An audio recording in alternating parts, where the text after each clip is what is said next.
Hi, I'm Heather from Cassie.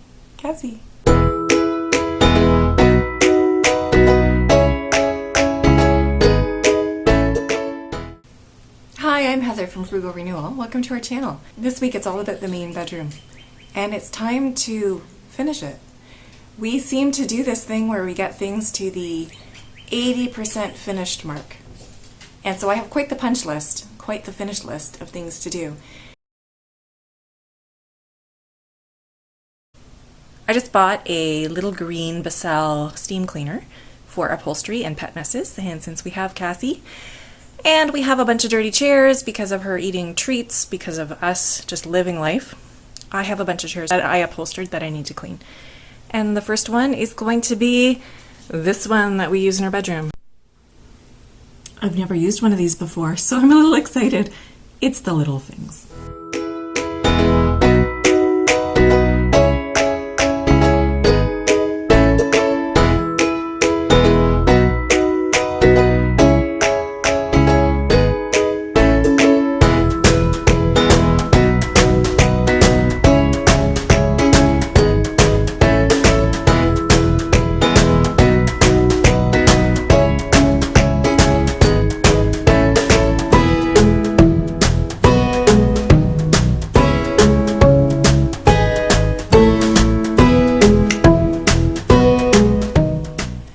Perfect? No.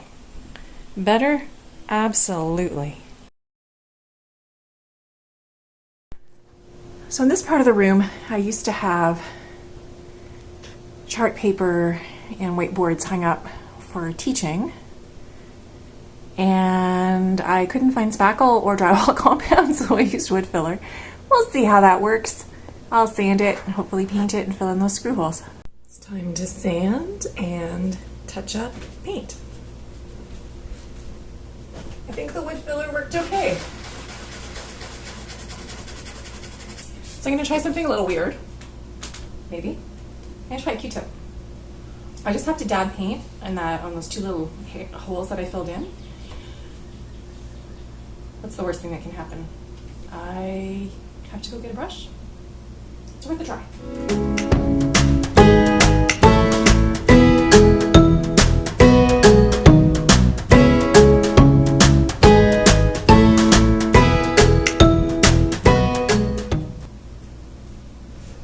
So I didn't really wipe it, I kind of really fast dabbed it. I think it looks okay. So I'll just let that dry and I'll come back and check it in a couple hours. So it's later in the day and life happens, eye doctor appointments and swimming and all of that. Looking up here, I can't tell where I touched up the paint. It has dried and blended beautifully. So I'm going to be using that Q-tip trick more often. All right, so there's another trick I want to try today. This is my little dusting there. All right, so this is just a black Sharpie, and I saw on YouTube that if you need to touch up a picture frame or a piece of furniture that's black, with you can use a black Sharpie, as long as before it totally dries, you wipe it off already. So I'm going to try that on the fireplace. There's some marks and some chips, and just going to see how that goes. So I've tried the Sharpie trick before, but I didn't wipe it off. I just put the Sharpie on picture frame to touch it up, and then you can see later what was the original paint and what was the Sharpie. I could see how wiping the excess off would actually be a better strategy. There's a chip here, so I'm just going to marker over it. Now I'm left-handed in this video, but I'm actually in real life right-handed. This is not how I would normally do it. The sacrifices we make for the camera. All right, and touch up around the corner here where there's some more wear and tear probably from moving, getting chipped when we moved a couple years ago, or almost a couple years ago. Okay, just trying to wipe off the excess.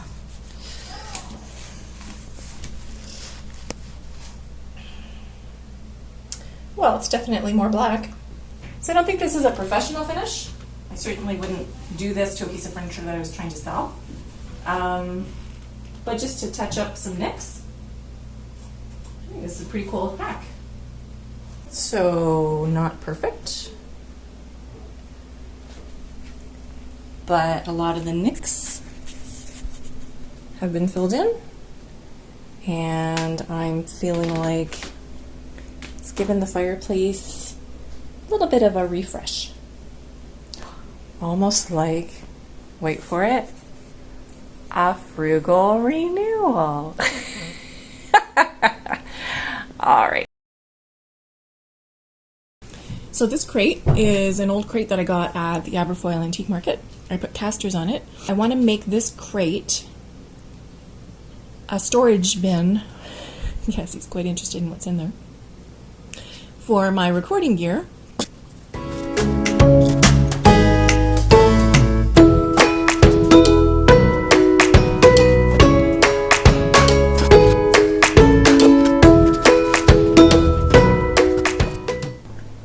I think Cassie's a bit confused, but I think that works well there. So it's been an interesting day. This idea of a punch list or getting the last few things done in a reno is not something I've done before, actually. I think it's a good idea though, because I felt very productive just accomplishing a few things off that list today, and they're things that I probably wouldn't have really thought about doing without making a list and writing them down. The funny thing is once you start one thing, it sort of leads to the next. So for instance, I steam cleaned the chair in the corner. And then after I did that, I'm like, ooh, that really looks good. And then I went off around the house and I steam cleaned about 5 other pieces of furniture. And it felt really satisfying. So yeah, sometimes just getting started is the biggest hurdle. And once you start, it's easy to keep going. Anyway, that seems to be my issue. Being a teacher and having sort of unstructured summertime, I find that in some ways, somehow having structures, so trying to fit things in between appointments, trying to fit things in between errands, I seem to be more efficient and get more done. Anyway, that's it for today. I'll check in with you later. We removed the screws from the top. They were top-mounted screws that we hid under the weaving so that the seat matched the curve in the frame. Also, it used to be a caned seat, and you can see the remnants here. And I had mentioned in a previous video that caning was not my forte. My router had gouged up the chair pretty well, and the caning had broken. So because of that, we then did the plywood seat with a woven frame, woven seat cover. But now that the woven seat cover has worn out due to bouncing legs, we're going to do a foam and upholstered seat. Should be a little bit more comfortable. So that's the plan for today. Hopefully it won't be too challenging.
I just did a whole sewing project on the sewing machine and I forgot to hit record.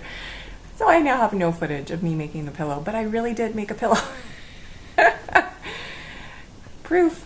This is the pillow that I made when we were on vacation. The pattern was done on an embroidery machine, and then my sister-in-law and I cut all the thread with razor blades to make it look like velvet, which is very cool, and it's a new technique that I had never seen before. Love, love, love it. Shout out to Clara. And then what I just did was I just sewed together the case. So now I'm going to go stuff it and hand stitch it closed. And I apologize for having zero footage of me sewing. Hello, it's a new day. So I am really tired, but I'm also very stubborn and determined. So I am determined to finish this bedroom today. Last night I was able to finish this chair. Oh, I can't get it in the video. What's going on? So as I was trying to say, I finished the chair, and that seat cushion was a little challenging to make because of the curve in it. But wow, does that ever look sharp with the color of the wood. Very pleased with that. And it is more comfortable than a jute seat. And boy, was that jute seat dusty. It was like taking old carpet out. So there's that. Another thing I finished last night. I had to watch videos on how to not have dog-eared corners. So they're out there, the tutorials on curving the fabric. They're still a little bit pointy, but not nearly as bad as they would be.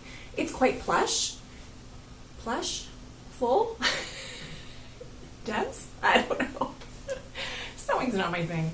But I learned that if you have a 16-inch pillow insert, which is what I was able to find at a thrift store from StruckTube for $2, that when you put it in the pillowcase should be either 15 or 14 inches so that it's pretty snug.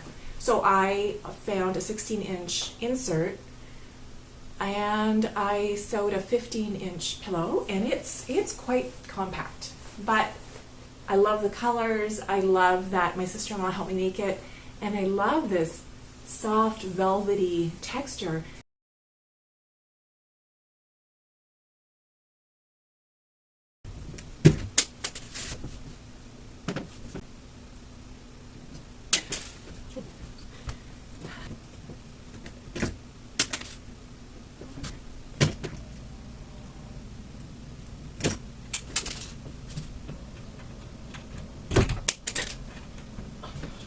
Whew.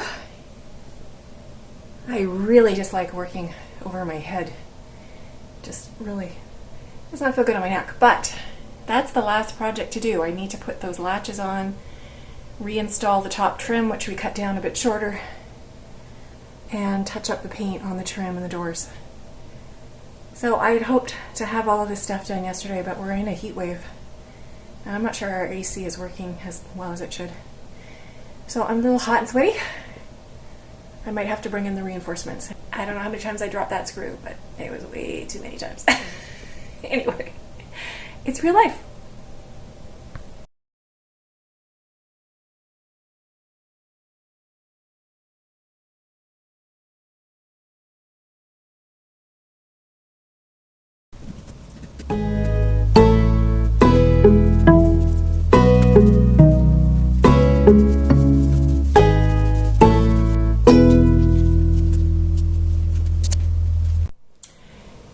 It's official. We have the first room in our house that's completely finished. There's not a single thing left that I have to do in the main bedroom. And I am so excited. I don't know if you can tell because I'm really tired and hot too, but so excited.